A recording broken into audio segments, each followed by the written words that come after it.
Nezuko sobreviver ao sol é uma cena que pode ser polêmica. Uns amam, outros acham forçada. Hoje vamos discutir sobre os elementos que a envolvem e usar algumas técnicas de roteiro para tentar entender por que existe essa discussão sobre sua qualidade. Mas é importante falar que o anime melhorou muito o mangá. O que era um quadro rápido da Nezuko chutando seu irmão, virou um momento bem mais emocionante. Não só pelo flashback, que deu uma enroladinha, mas pela composição da cena, a valorização dos sentimentos dos personagens, da determinação da Nezuko. Fora a produção incrível dessa parte toda, o Tanjiro indo atrás do demônio, depois em prantos, até que vê sua irmã de pé e tal, e chora. Por mais que eu soubesse o que aconteceria, já que eu tinha lido o mangá, ver o dilema entre ir matar o Oni ou proteger a irmã foi bem bacana. Foi uma angústia que eu senti junto do personagem, e não senti lendo o mangá. Deixar a irmã morrer e derrotar um Lua superior que durante séculos atormenta a humanidade, ou salvar a irmã, mas além de deixar várias vidas serem sacrificadas, perder uma chance única na história.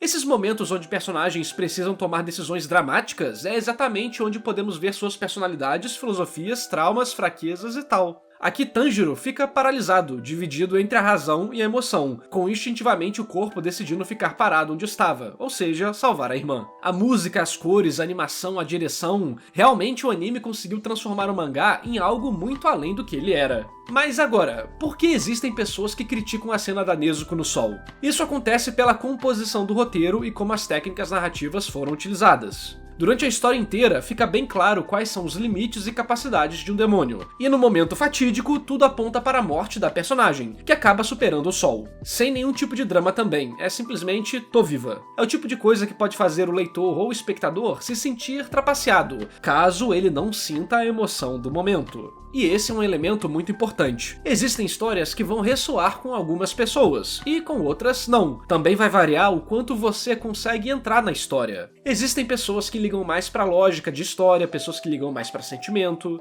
Cada um tem um parâmetro diferente. Mas então, como que a gente pode falar da qualidade de alguma coisa? É por isso que durante a evolução do ser humano e da sociedade, foi se descobrindo quais eram as melhores formas de colocar informações em uma história, para que, em geral, o público pudesse compreender e aceitar o que acontece, mesmo que não gostasse do momento em si. Lembrando que histórias são uma forma de passar informação para o futuro, até quando estamos lendo uma ficção por entretenimento. No final desse arco, acontece o ciclo de tentativa e falha, uma sequência de acontecimentos que parecem que vão resolver a história, mas acabam falhando. São esses episódios finais. Tenta matar o Oni número 4, mas aí ele se divide, faz um novo, aí tem que correr atrás do outro que ficou pequenininho e fugiu. Aí tentam matar ele fica gigante, não era o verdadeiro. Aí ele foge, o Tanjiro quase alcança, mas fica só, ele tem que fazer a decisão. Porém, se a vitória de toda essa confusão vem a partir de elementos inusitados que não foram preparados previamente, é comum que as pessoas fiquem incomodadas. Lembrando que preparar é diferente de apresentar e que também é diferente de acabar com a surpresa. Quando acontece algo do nada que salva o protagonista de alguma forma ou resolve o problema, é como se fosse uma trapaça. Afinal, como eu, espectador, posso me emocionar se as coisas acontecem do nada e não parece ter um mérito do personagem, e sim uma coincidência. É por isso que existem vários outros elementos, tanto na direção do anime quanto no roteiro, que tentam suprir esse problema, e já já vamos falar deles. E por mais que coincidências e sorte existam na vida real, uma história não é a vida real,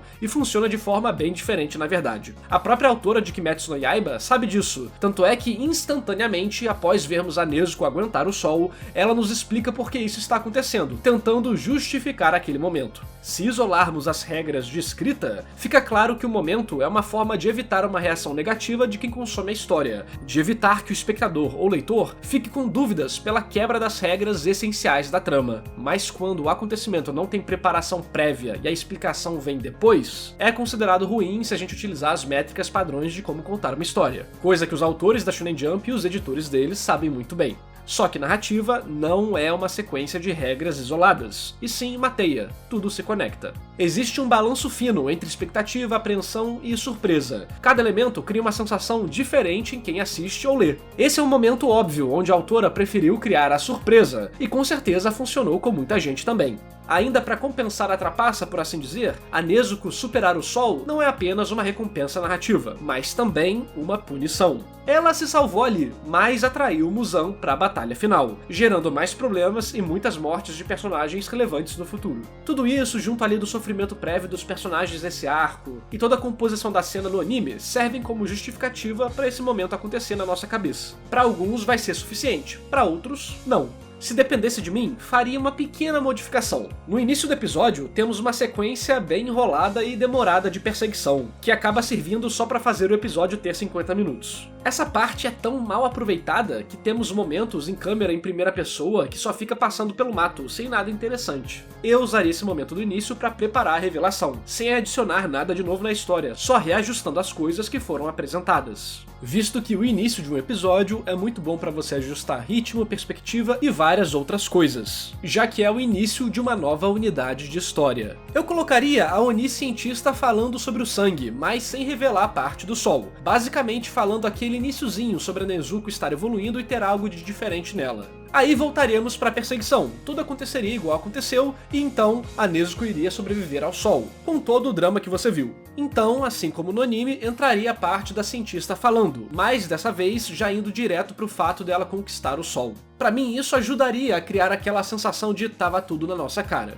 Quando o leitor ou espectador faz a conexão de tipo, caramba, era daquilo que ela tava falando no início do episódio e tal, as cenas em geral ganham mais valor, porque a gente sente que tava tudo planejado. Seria melhor ainda se durante alguns episódios anteriores tivéssemos momentos da cientista pesquisando, pra mostrar que tudo foi realmente planejado na escrita, e não só um momento com ritmo meio acelerado e esquisito, como foi no mangá. Não custava nada botar alguns quadros dela fazendo isso anteriormente. Seria até bom pra gerar expectativa pro futuro, e aí, o que vai acontecer? Alguns podem dizer que isso tiraria a surpresa dela sobreviver ao sol, porque poderiam criar teorias em cima disso. Mas aí entra uma técnica interessante que os autores fazem, que é o misleading, ou seja, direcionar sua atenção para algo que parece que é uma coisa, mas não é.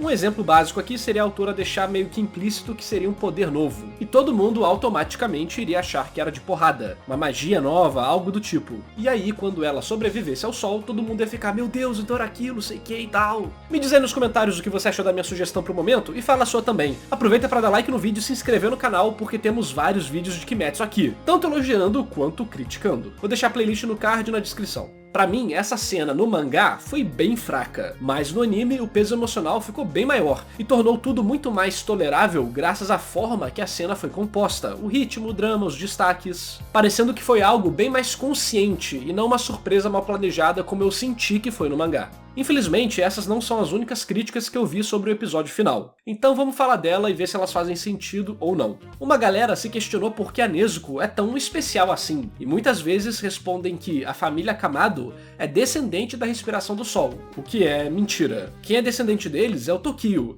A família do Tanjiro apenas ajudou a manter a dança viva. Tanto o Tanjiro quanto a Nezuko não sabiam fazer a dança, nem nunca tiveram nenhum tipo de treinamento especial ou até conheciam sobre a técnica. Tanto é que o Tanjiro simplesmente lembra disso do nada no episódio 19 da primeira temporada. O assunto basicamente não é tratado antes desse ponto. Esses dois personagens são puramente especiais pelo roteiro focar neles. E tá tudo bem. Faz sentido a história se focar em pessoas que de fato são especiais. Mas pra mim, entra naquele problema de parecer que a história, principalmente no mangá, não deu destaque suficiente pra mistérios legais e interessantes, dando respostas muito sem graça, tipo, eles são especiais porque sim.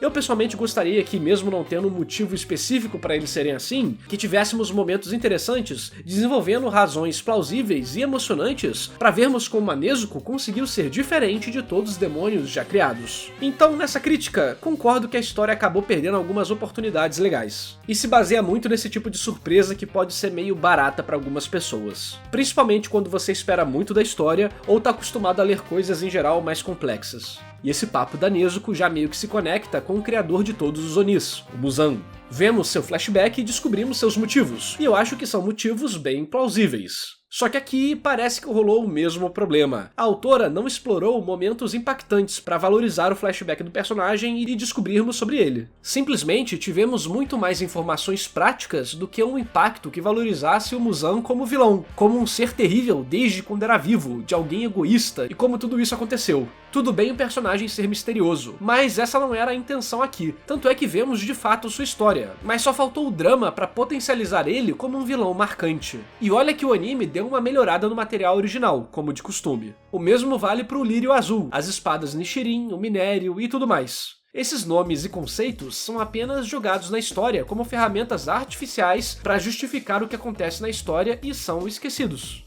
Funciona, tudo bem, mas perde a profundidade não só do mundo, mas das conexões entre esses elementos. Apesar de serem críticas que eu concordo, elas são mais de uma tristeza pelo que poderia ter sido, pelo que faltou e que parecia que teríamos, entende? Não é necessariamente algo que prejudica a história em si, mas que parece que não foi bem aproveitado. Isso não torna os momentos nem ruins nem chatos. Na minha visão, eles só deixariam tudo melhor. Mas pra mim, algumas pessoas, pode ter ficado meio sem tempero, sabe? Pra não ficar só concordando com as críticas, vi alguns comentários incomodados com o Tanjiro ter identificado que o Oni estava dentro do coração através do cheiro. Cara, eu discordo aqui. Pra mim, ele nem identificou com o cheiro, apesar de sim, ter todo um quesito de concentração, elevar seus sentidos e tudo mais. Na minha percepção, foi muito mais uma abstração visual pra identificar o que os seus instintos diziam. Não é que ele sentiu o cheiro saindo do coração, mas sim que de acordo com tudo que ele sabe, tudo que ele viveu, tudo que ele lutou, lá era o local mais provável, era o que seu instinto dizia. Até porque, gente, o fato dele sentir o cheiro da abertura é completamente esquisito. É uma parada que não tem pé nem cabeça. É o tipo de truque que anime e mangá adora botar em personagem. Ele é até útil em alguns momentos, tipo achar o demônio pequenininho, mas sentir o cheiro da abertura de um golpe? Cara, não tenho nem o que falar sobre isso. Por esse motivo, eu não me incomodo com ele achar onde o demônio tava, lá no coração do outro. É simplesmente uma abstração para experiência, concentração, instinto e por aí vai. Também reclamaram da espada sendo jogada, ou do Tanjiro conseguindo correr mesmo estando todo ferrado e tal. Não vejo nenhum problema aqui, boa parte foi preparada e todo momento apela para o drama clássico desse tipo de história. Pode incomodar alguns, mas eu deixo passar. Na parte da escrita, tá tudo ok. Eu só não lembro se tivemos a conversa do Zenitsu com o Tanjiro em tela antes, explicando como a respiração funciona e tal. Se tivemos, nada a reclamar. Se não tivemos, aí é meio sacanagem, né? Fazer o personagem lembrar de algo que nunca vimos em tela e tornar ele capaz de superar uma grande diversidade assim, é o tipo de trapaça que começa a dividir o público em relação à qualidade do momento. E em geral, é bom evitar essas coisas. Me diz aí nos comentários se rolou ou não essa conversa em tela.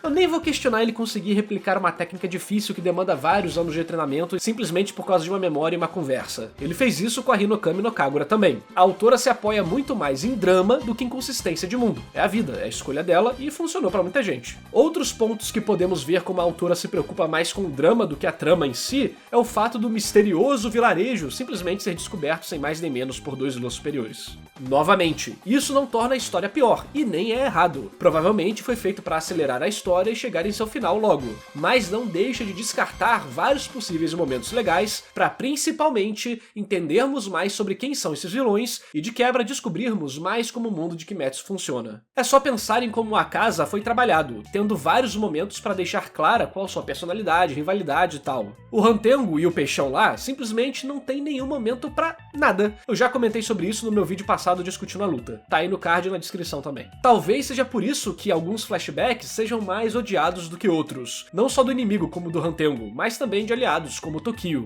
Quando o personagem não tem tempo de tela pra se estabelecer como alguém interessante, ver mais sobre ele acaba sendo quase uma punição pros espectadores. Afinal, tem mais coisa legal pra ver e tamo vendo isso? Um exemplo interessante é que o Peixão lá não teve flashback, o que mostra que a autora sabia que ele não tinha despertado interesse no público, e seria um tiro no pé. É uma pena que dois Luas superiores tenham sido mal aproveitados.